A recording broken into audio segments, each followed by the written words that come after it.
Okay. All right.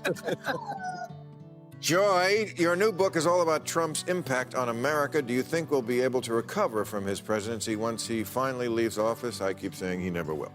Well, you know what? He keeps saying he never will, right? Now he's doing it. Now he's doing it. You know, it's going to be very hard. I interviewed a lot of people from all around the world who all said one thing. The thing that America has said about itself since World War II, we kind of suspected might be a bit bullshit.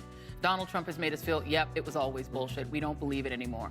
So getting the world to believe again, to believe that we are the good people, the good people, the leader of the free world, Moral the real leaders. democracy, the multicultural democracy. I think that went pretty far down after Vietnam, you know. I mean, yeah, it but like he's created it. And the other thing is it's like supply chains, right? So Donald Trump does a tariff war. People stop buying our soybeans. Do you think because Kamala Harris is president, suddenly they'll be like, oh, we're going to buy your soybeans again? No, they've already found other people to buy from. And they don't just revert back. So economically, a lot of the damage will be really, really hard to do. Okay, so let's discuss what transpired that IT was hot working overtime with Bill Maher because of you all.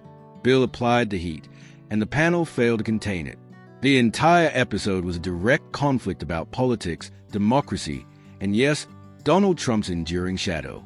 Among the most significant flashpoints MSNBC's Joyride is ranting about Trump's long-term effects. She claims that the man not only violated a few conventions but also destroyed America's standing internationally. She claims that the harm will continue to linger like political smoke in the curtains even after he is gone, and she isn't entirely incorrect. However, that was only the beginning. This was a clash between the left and the right, not a moment of solidarity against Trump. McFlane, Seth Adam Gottnick Max Brooks is fully on deck, delving into everything from the mess that is Twitter politics to the breakdown of institutional trust. As usual, Maher played referee with a devil's advocate slant. He even criticized the left for believing that individuals like Robert Mueller were anti-Trump messiahs. That didn't work out. Spoiler, this episode was unique because it revealed the divisions inside the progressive community as well as between conservatives and liberals. While everyone acknowledges that Trump disrupted the system, there is no consensus on how to restore it. The bottom line sounds familiar. One of the few locations where people still go to scrape out the actual thing is real-time, without filtering, no safe zones, no scripting, just unfiltered viewpoints. Additionally, you cannot claim that it is dull whether you are applauding or cringing. Please share your thoughts in the comments section. Is Joyride correct regarding the long-term harm, or is the left too preoccupied with defending itself to even realize what's about to happen? If you haven't already, subscribe, and I'll see you in the next one. Okay, Seth, what are your thoughts on Twitter's new policy that it will label the tweets of national figures that break the platform's rules?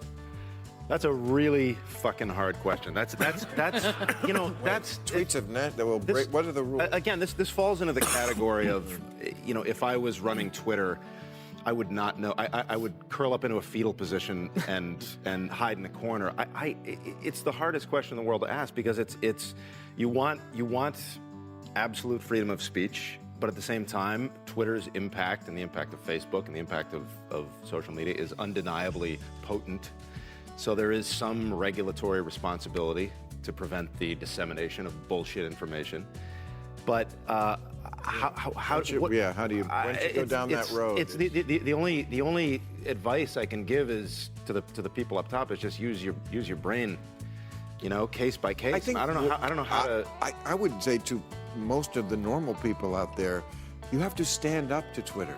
Yeah. That's what has to happen. That's what liberals are not doing. They do it privately. The problem is that's easier said than done because you have the press that latches on to it for the sake of clickbait. I don't know. We got to stick together. A better educated public wouldn't be as susceptible to it. I mean, they've tried this all over the world. Russia has, and it's been more potent here. And I think we also need to be responsible to push back on just on a personal level. I mean, I had a friend once who posted an article on Facebook that said the Russians are feeding people in Aleppo. Why aren't we doing that? Well, I clicked on the link, went to another link, which went to Bashar al-Assad's website. And I had to call her out and say, you do realize you are forwarding the article of a dictator. She didn't know. She said, oh my God, no idea. Yeah. So if we smell bullshit, we need to be community leaders as well as big and public about it. If only one thing, the honest, gloves-off conversations that Bill Maher always brings to the table are what really get to the heart of things. Additionally, the issue of social media and free expression took center stage in this episode. He dived right into the major Twitter conundrum. At the heart of it was Twitter's entire policy of labeling posts from political leaders who violate the rules. Should it be a public square where everyone has a voice, or should it intervene and control what people, especially those in positions of power, are saying? That's a quintessential Silicon Valley cliché, correct? To his credit, McFarlane didn't claim to have a miraculous solution, but how can free expression be protected without allowing false information to take over the stream and destroy the place? In essence, he stated, "Look, I wouldn't know what to do either if I ran Twitter." Additionally, that hits with honesty. Most of us have similar feelings. We desire a free internet, but we also do not want it to be a chaotic machine powered by conspiracy theories and angry clicks. However, the panel then took it worldwide. They mentioned how in nations like China and Iran, Twitter is not only watched, it begins to provoke opposition. It is shut down entirely. Let that sink in. The same app that we're debating here is deemed harmful enough to be blocked completely. It serves as a reminder that not everyone has access to free speech online, and I am a firm believer in criticizing the use of unfair standards. He drew attention to how the left and right sides of this debate contradict each other. One moment, everyone has a right to free expression. The next, this person is banned and that person is cancelled. Depending on who is speaking, there's only tribal fury rather than consistent principle. We're locked in a system that no one truly understands. Whether it's governments electing who has access at all, politicians tweeting rubbish, the main message is that social media has enormous effect and its duties are completely unknown. Absolutely true. It also is important to turn off your phone. I mean, it's to remember that Twitter is not reality. Yeah. And it's something that I think we saw in the debates, that if you believe that the Twitter mob is the real world, you're going to get in trouble. And it's easy enough to turn off your phone and walk out in the... They're bullies. Do you think it's getting to the point where this thing that we've created is getting so powerful and having such an impact that it's almost like a department of social media?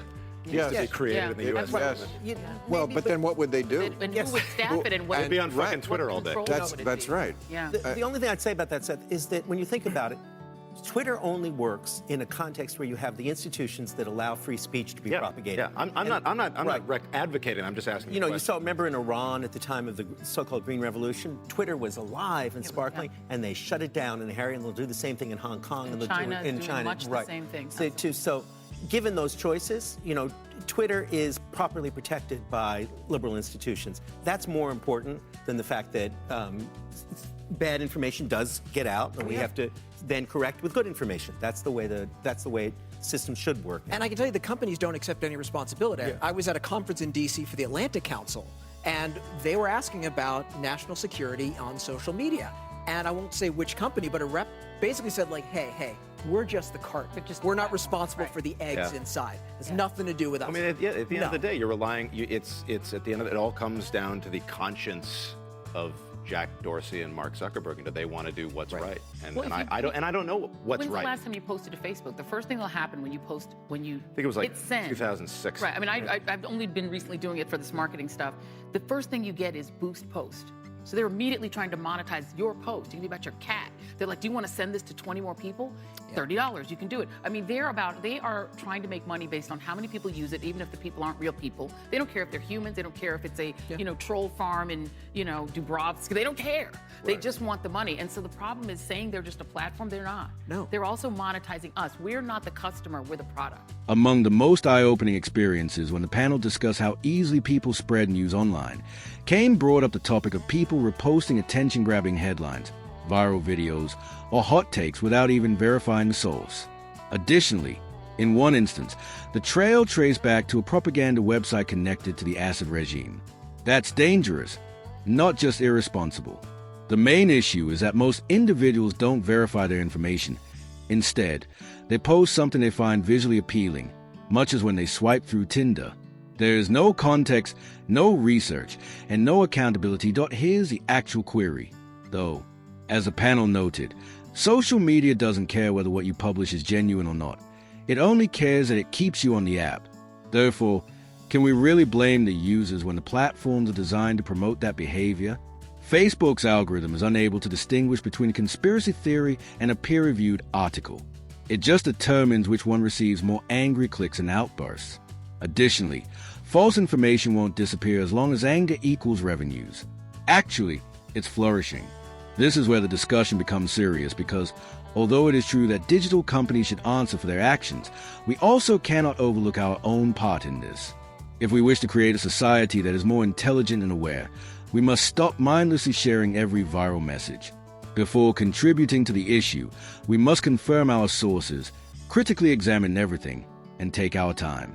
Everyone now has a voice thanks to the internet, which is powerful, but it also comes with responsibility.